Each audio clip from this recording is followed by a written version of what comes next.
I was accused of stealing items from Diana, Princess of Wales, things that she had given to me. Yes.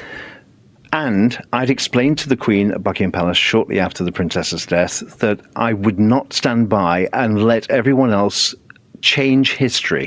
But Meghan Markle is so delusional. She is so self-impressed that she just does it naturally. Well, you have to remember, of course, that Meghan's truth is Meghan's truth, and it's not altogether the truth. I can tell you, I know the Queen bent over backwards trying to accommodate Meghan when she first entered the royal family. Also, can you comment on how Meghan can be so deluded as to believe she might receive an invitation to the Met Gala? Well, I mean, the Met Gala needs Meghan. Imagine this. Dazzling earrings that sparkled under the palace lights, but they weren't just a random purchase or a simple gift from the Windsors. No, these jewels carry a story far more fascinating and layered than you might think. Back in 1981, as the world was watching one of the most celebrated royal weddings, Crown Prince Fahd of Saudi Arabia sent a truly extraordinary present to mark the occasion. It wasn't just a pair of earrings he gifted to Princess Diana, it was an entire suite of breathtaking jewelry crafted by the luxury British jeweller Asprey. This set wasn't just ordinary bling, it was designed to impress and convey deep significance. The package arrived carefully nestled inside a striking green malachite box, which bore the regal Saudi coat of arms embossed on its lid, a subtle but powerful reminder of its origin. This wasn't just a box of accessories, it was a symbol, a diplomatic gesture wrapped in elegance and extravagance. But Meghan Markle is so delusional. She is so self-impressed that she just does it naturally. At the engagement, she said that Catherine was so welcoming. So which one is the truth? But the point is, nobody has gone up to her and said that. Within this box lay a necklace, a ring, a bracelet, a wristwatch, and those unforgettable earrings. Yet, the necklace was the true crown jewel of the collection. Picture an enormous, glittering Burmese sapphire, bold and breathtaking, suspended in a jagged, sunray-like setting of baguette-cut diamonds, radiating brilliance and royalty. Diana, ever the icon, didn't just wear it as intended. True to her playful and trend-setting style, she grew tired of the conventional necklace and had the stones creatively reimagined into a stunning velvet choker. And if that wasn't enough, she even experimented with wearing the choker as a headband, a look that perfectly captured her unique flair and willingness to challenge tradition. This wasn't just jewelry, it was a dynamic expression of personality and status, bridging cultures and symbolizing an intricate dance of diplomacy and fashion. So, when you really consider what this gift represents, it's far more than a purchase or an accessory. It's diplomacy. But that was part of here that we're not getting is Diana, how she was manipulated by Martin Bashir, because we found that out now. So to say this was the royal family leaving Diana out to dry was actually false, because it was Martin Bashir who kind of raised her hackles and got her paranoid about the palace supposedly maybe trying to kill her, that led her to declining Scotland Yard protection that would have saved her life. Yeah, that's the reason for the title. They actually betrayed the royal family, they betrayed Britain, and now they're going to pay the price for it. Do you think they'll lose their titles when William and Kate become king and queen? Sealed in a precious box and destined to make history. There it was, right in front of everyone, a delicate item adorned with a coat of arms. A beautiful but puzzling gift, one that raises a surprising question. Who does this treasure truly belong to? Is it the woman who wore it, or does it belong to the title that she held? This question becomes even more intriguing when you consider the entire collection a trove of precious items, each lovingly chosen and personally purchased by Diana herself. Among all those tokens, the one piece that Meghan gently reached for was this very item, one that was never bought, never earned through her own journey or choices. This small detail carries a weight that's difficult to articulate, tangled in layers of meaning and emotion. Honestly, I don't claim to fully understand what that moment signified. Did Meghan know the depth and the implications of what she was choosing? Was it a deliberate nod to something unspoken, or simply a spontaneous gesture? I'd love to hear your thoughts down in the comments. Your perspective might shed light on this delicate mystery. Meghan, Harry and the war between the Windsors reveal shocking new claims about the rift in relationships between the Sussexes and other members of the royal family. Author Tom Bauer says he interviewed more than 80 sources for the unofficial biography, but it was difficult to track down anyone who would talk about Meghan in a positive light. Because you didn't want people poring over her things being lost. That's right. Or destroyed. At that time, the family, Mrs. Shankid, was shredding personal documents. Diana's mother, stepmother. Yes, Diana's mother. Diana's mother. Mrs. Shankid was shredding personal documents. The smoking machine, the shredding machine was smoking. It was that hot. And with that, we arrive at a single sentence, a sentence penned by Diana herself, that holds the key to unlocking this whole debate. Curiously, despite its significance, I have never once heard this line properly explored or read in any documentary, article, or program dedicated to her life. Take a moment to focus on that middle line and read it carefully, as if you're uncovering a secret message. Notice that Diana didn't just choose one verb, but two, each selected thoughtfully, each flashing like a beacon in the ongoing story. She wrote, "Their wives may, in due course, have it or use it." Think about that difference. Have it and use it are not interchangeable. They carry distinct meanings, and Diana fully understood that distinction. So, the question remains, will the wives merely possess this item, or will they step into the role and truly make it their own by using it? Which path will they take? What was she really trying to say about Meghan? Here's how I see it, and feel free to take it or leave it. Imagine being a woman who spent nearly 2 decades being reminded over and over what possessions were truly hers and what were merely on loan. The sparkling tiaras, only lent. This year, it's been serialized in the Daily Mail. The title of the article is "The Warning Signs Everyone Missed That Meghan Marrying into the Royal Family Was Doomed to End a Disaster." From her Californian background, because, since she was from California, she couldn't make this work. She was delusional in her thinking, and in the end, she shot herself in both feet.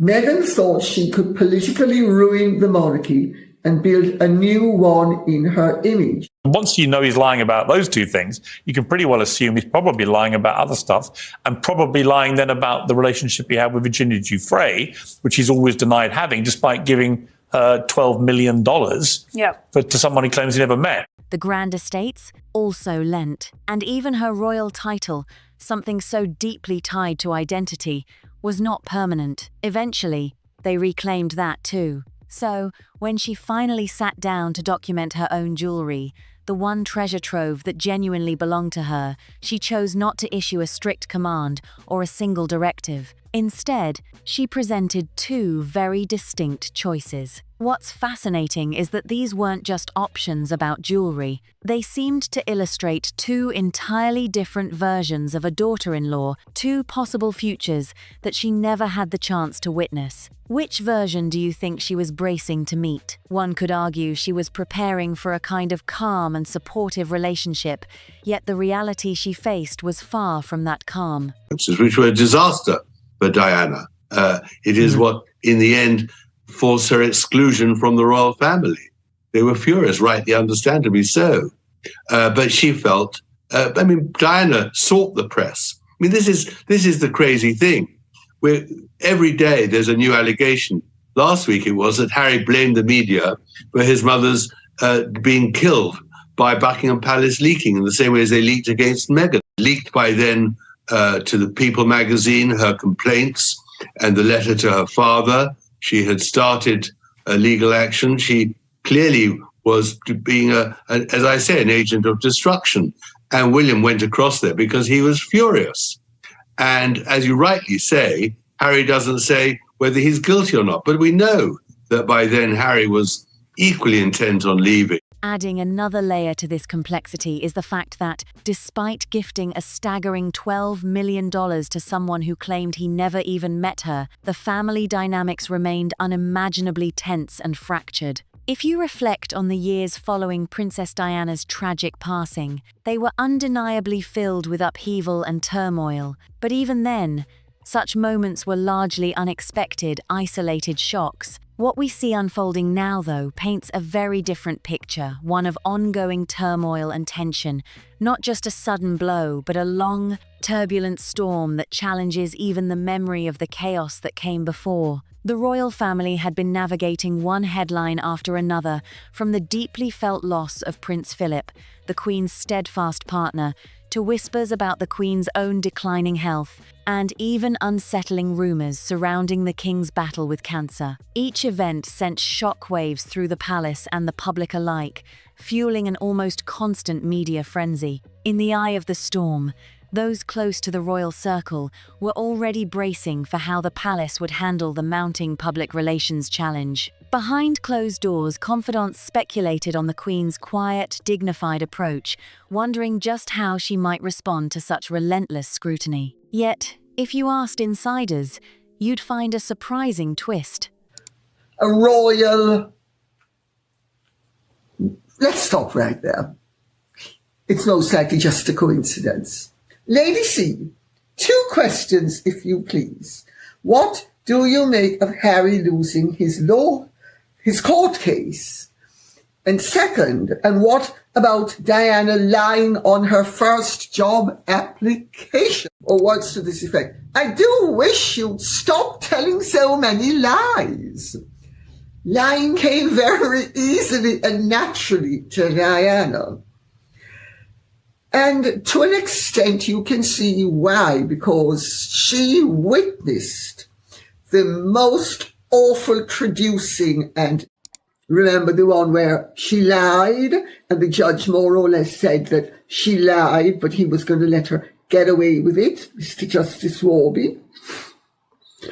But she didn't get any damages. It was not a victory. Some thought Harry himself never missed the irony of the situation, and perhaps, in a strange way, even found a hint of dark amusement in the chaos sitting right at the intersection of tradition and rebellion. But long before these turbulent times, there had been a very public clash over an entirely different matter, one centered quite literally on a crown jewel of tradition. Meghan Markle found herself entangled in a dispute that revealed just how tightly woven the old customs still were. The year was 2018. Excitement was building around Harry and Meghan's upcoming wedding, and as Meghan prepared for her big day, there was one piece of royal attire she had set her heart on: the Greville Emerald Kokoshnik. This was no ordinary accessory. It was a Russian-inspired emerald tiara, unlike anything else in the royal collection, bold, luxurious, and breathtaking, the kind of statement piece that would capture the imagination of thousands around the world. But despite her wish, Meghan was ultimately denied that very piece. Instead, she was loaned Queen Mary's diamond bandeau, a stunning piece in its own right, richly valued at nearly $2.6 million.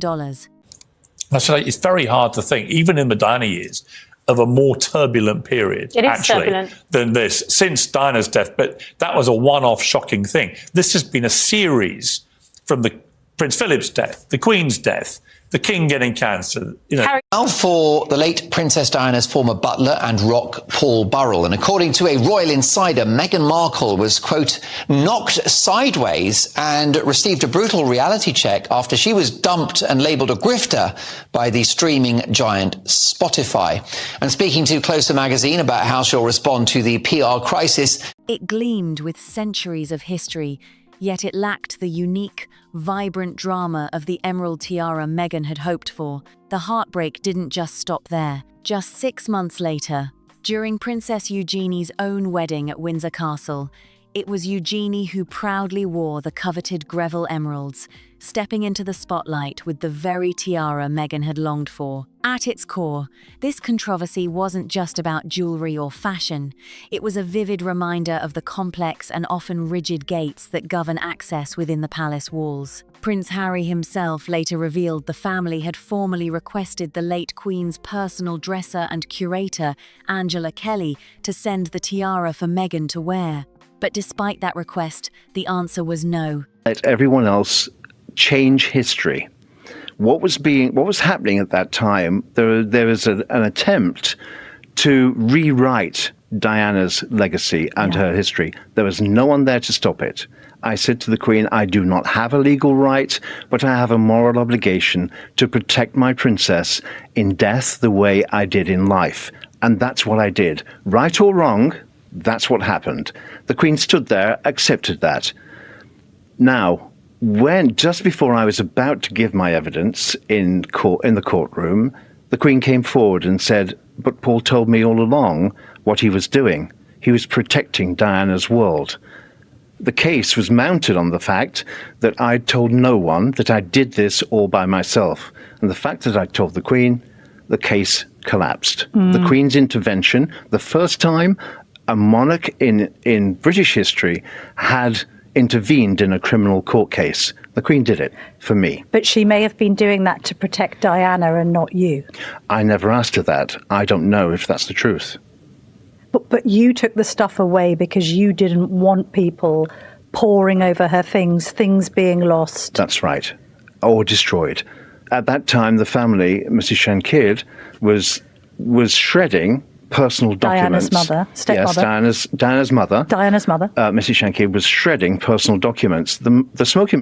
This subtle but powerful moment exposed how rigid traditions and unspoken rules still shaped the royal narrative rules that sometimes left even the most beloved family members feeling sidelined. So, the story goes that Meghan was supposed to have some time to prepare with her hairdresser before the big moment. But according to what's been shared, not a single piece of equipment or accessories actually arrived on time. No responses to urgent messages, no cooperation, just silence. A frustrating situation, to say the least. In a book that later surfaced, the author even labelled Angela, the person involved, as a troublemaker, adding layers of tension to the whole affair. But the real kicker? There's an alleged direct directive that came all the way from the Queen herself. It was reportedly something along the lines of, Meghan cannot have whatever she desires, she will only wear the tiara I grant her. That single line carries such weight.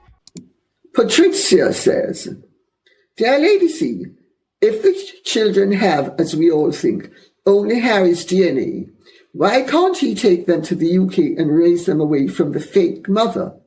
She is not on the birth certificate. What are the laws regarding this? Really shocking that 30 years ago, this incredible interview turned out to have been orchestrated by a guy literally having fake documents created to spin lies that all the key people around Diana were betraying her, which then drove her away from them all and into the path of Dodi Fayed and then into the path of the Paris underpath and her death. Such authority. It's intriguing because the wording was eerily familiar. The phrase given, not owned, those exact words also popped up in conversations about Diana's belongings. Burrell, who was close to Diana, used those precise terms when discussing the items she entrusted to him. Even more fascinating, Diana herself wrote this distinction in a letter, emphasizing the difference between possessions handed over as gifts and those fully owned. That's 3 people over 3 different decades, all circling back to the same notion without ever coordinating or exchanging notes. When does something like this stop being a coincidence and start hinting at a deeper tradition or unspoken rule within the royal system? It's wild to think about the power packed into just 2 simple words, given and lent. These seemingly minor terms carry enormous weight when it comes to decisions about royal weddings and heirlooms. But before we get to an illustration of how poisonous Meghan's ambition can be, let's touch upon a few insights, some new information that Tom Bower reveals about that entire arrangement. Basically, she had sensed a weakness in Balenciaga, their controversy from 2022 with the child bondage photo shoot, and decided in classic vulture style to swoop in and take advantage. She got the great and the good there, and all anyone was talking about was Harry and Meghan because of the way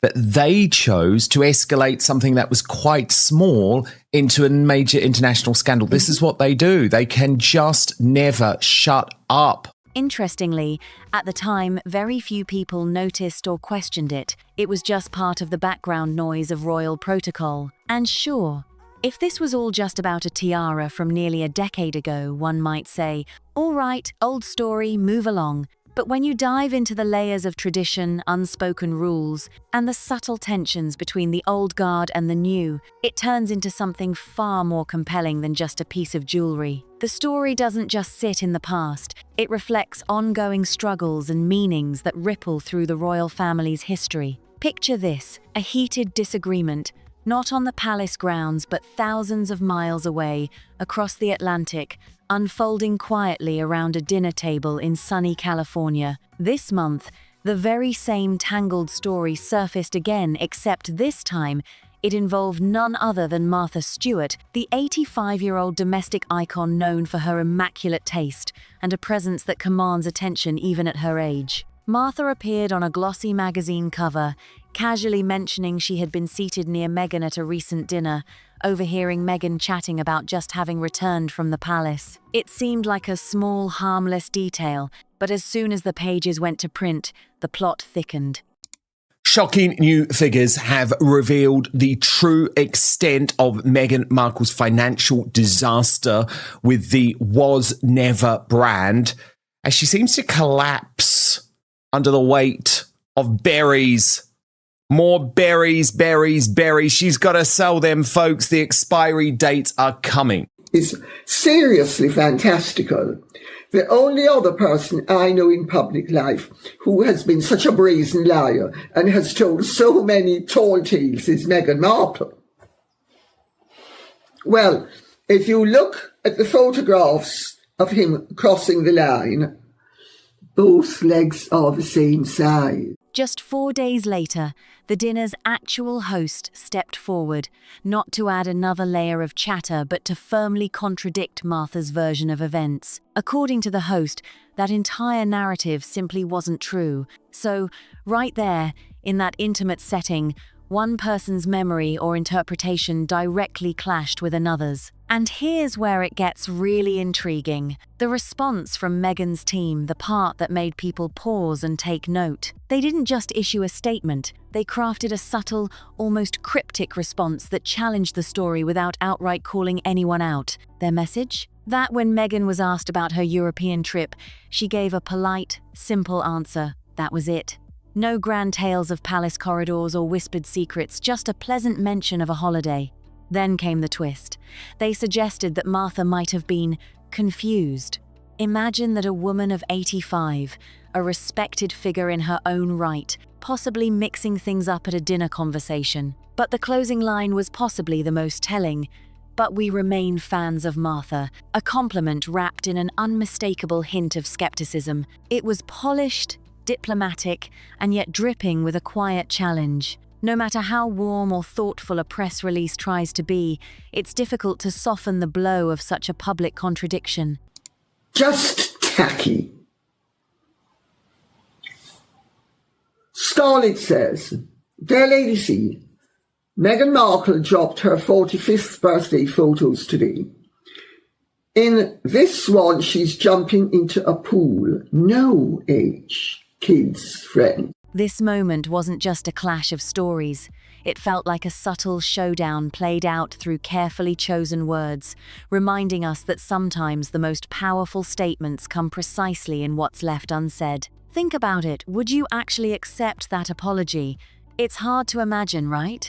Megyn Kelly echoed what many people were quietly thinking behind closed doors. She didn't sugarcoat it. She said Martha Stewart wasn't just talking nonsense, she was laying down the facts straight. Meghan called the whole backlash, the so-called clapback, a complete misstep, and in terms of strategy, she was absolutely right. When you step back and really focus on the two stories, there's a disturbing pattern that emerges. Both revolve around Diana's earrings shown off on a Canadian red carpet, and then, on the other hand, a palace visit detailed casually around a dinner table in California. At their core, these are mirrors of the same phenomenon, a bold, public claim of intimacy with a family that has, quite clearly, kept its distance. It's almost as if these moves are an attempt to do the emotional and social work that genuine invites and true acceptance never delivered. It's easy to always blame the woman, but the truth is Harry was as much a part of the Brexit fiasco as she was. What did you mean by this? Devastating. And I speak as someone, and Katie too, young women at the time, and we looked at Diana in that interview as someone talking truth to power. Right. She was the original woman who was nailing her colours to the mast and socking one to the establishment. And all the time she was being manipulated. And that's where the whole thing feels awfully off. Are they trying too hard? Or am I missing something here? That's where you come in. What do you think? To call out Martha Stewart in such a public manner was a gamble that fell flat. And then there's the episode in Canada, flying across the border, hyped up for a chance to snap a photo with David Foster, and that turned into an even more glaring blunder. At that moment, she seemed desperate, like someone scrambling to hold on to the Fosters, hoping being seen with them would somehow validate her. It was a moment that didn't just look awkward, it felt desperate, messy, and deeply unconvincing. Which takes us back to Beryl, and one final crucial point. One of the most haunting and peculiar stories tied to that house revolves around Diana and something deeply personal.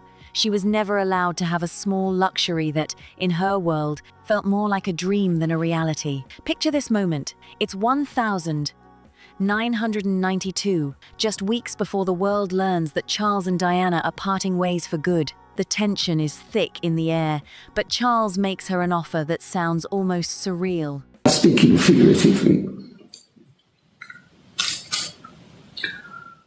why did she lie about the royal family and racism?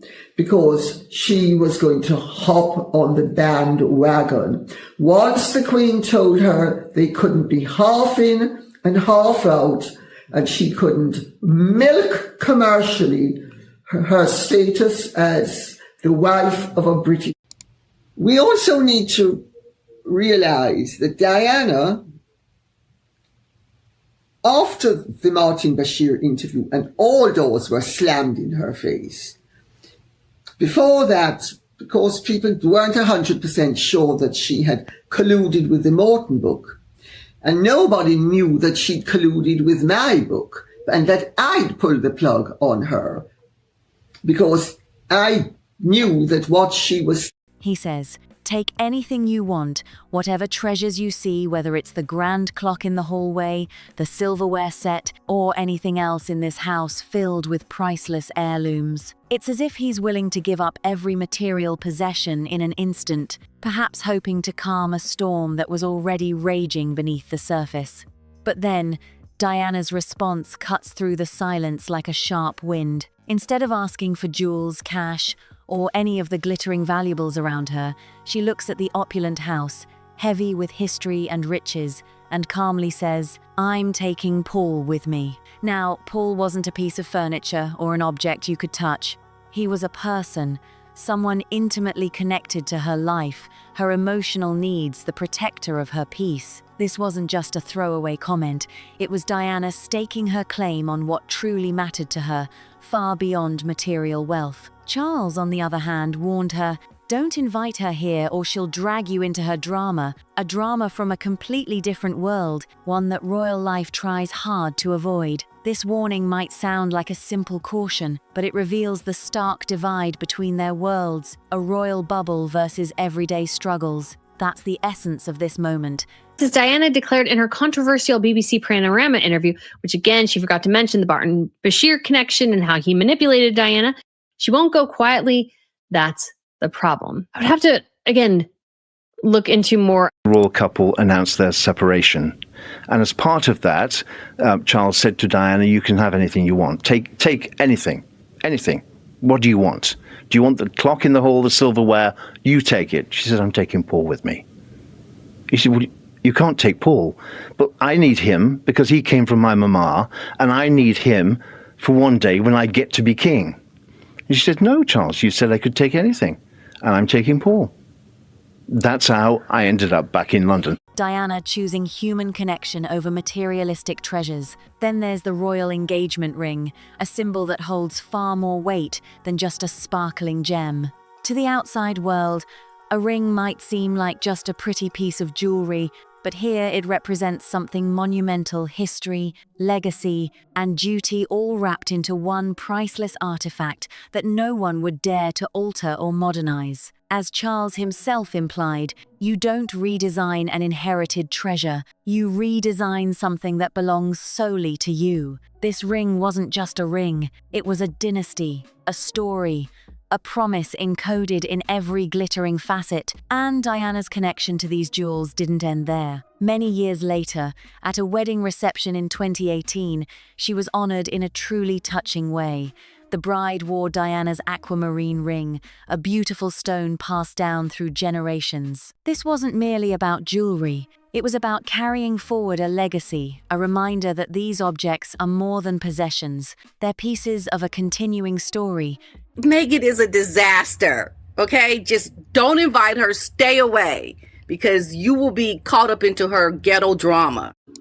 And therefore, she was lying about poor, sweet, innocent Meghan. I think you got the message. They have been absolutely horrified, but they banned Meghan according to what I've been told. They said she could not come to Invictus.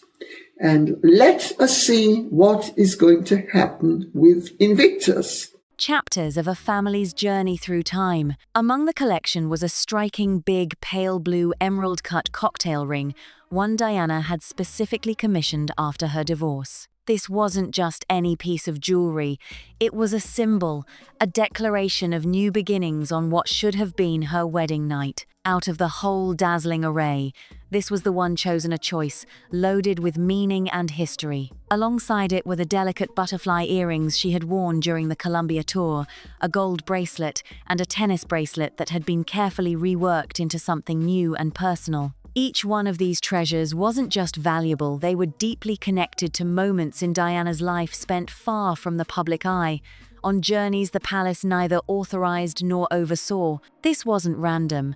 There's a recognizable pattern here, one so deliberate it demands attention. The situation Meghan Markle now finds herself in is far more intricate and precarious than it appears on the surface. These pieces of Diana's, meant to mark empowerment and freedom, are now being pulled back into a complex story of legacy, power, and control. Diana's own words resonate through the years. Have it or use it. She embraced what was given to her in life, no matter how complicated. Farrell weighed in, pointing out he had no legal claim. Is obsessed with trying to angle herself as the next Diana? Of course she is. But that has not protected her from allegations that she angles herself or from belittling comparisons to her. And obviously, if Harry, as the son of a king, is entitled to it, obviously he's going to be getting it. There should be no resentment or mystery as to the fact that he gets it. Only a moral one. Prince Charles extended an offer that seemed generous at first. You can have anything you want, only to quickly retract it. And Harry himself declared the items weren't mine to give. 5 people, spanning 3 decades, all linked by these precious objects, yet none have shared a single room. It's a tangled narrative weaving through time, with each voice adding layers to an already intense drama. Picture this, a clear dividing line, Unseen but sharp on one side, the things you receive by fate or design. On the other side, the treasures that are truly your own, earned or held close to your heart. Meghan has found herself standing on that wrong side for nearly 8 long years, all while wearing a stunning pair of earrings that tell a story far beyond their sparkle. It's not just about the jewels, it's about what they represent, the history they carry, and the invisible fences drawn around them. Now, mark your calendars, August 31st, a day heavy with memories and emotions. It's the 29th anniversary of Diana's passing, a moment when the world comes together in reflection, with countless photographs, heartfelt tributes, and endless whispers of remembrance. And amid all the public homage, something quietly significant will happen. Catherine, Duchess of Cambridge, will don a sapphire ring, a remarkable piece that once graced Diana's hand in 1981, the very ring that captivated a generation. And here's the twist, none of us will bat an eye. We'll accept it as part of the royal tradition, as if it's simply meant to be. That ring isn't tucked away in a locked vault or caught up in endless dispute. It's living, breathing history, resting right there on Catherine's finger, a subtle but powerful link to Diana's legacy, worn every single day from this moment on. But wait, if the earrings and that iconic ring have left you intrigued, brace yourself for what's next. The story doesn't end with jewelry. No, there's a whole chapter about Diana's first fur coats, her private letters, and the fate of 2 iconic dresses items that quietly slipped away in sales long before her sons were old enough to even ask about them. These are pieces of a life rarely seen, a narrative filled with quiet disappearances and the unseen handling of memories that belonged to a beloved mother and princess. It's a complex web of legacy, love, and loss, a reminder that history isn't just about what's shown on camera or declared in public, it's about what lingers quietly in the shadows, passed from hand to hand, sometimes without pause for reflection. Diana's story, her belongings, and her memory remain alive, constantly evolving through those who hold them close, even when the world's attention has moved on. If this journey into the untold parts of Diana's legacy has fascinated you, don't stop here. Hit that like button, make sure you subscribe for more gripping stories like this, share this video with anyone who loves royal history, and drop a comment below telling us what surprised you the most. Your voice keeps these stories alive. Let's keep the conversation going.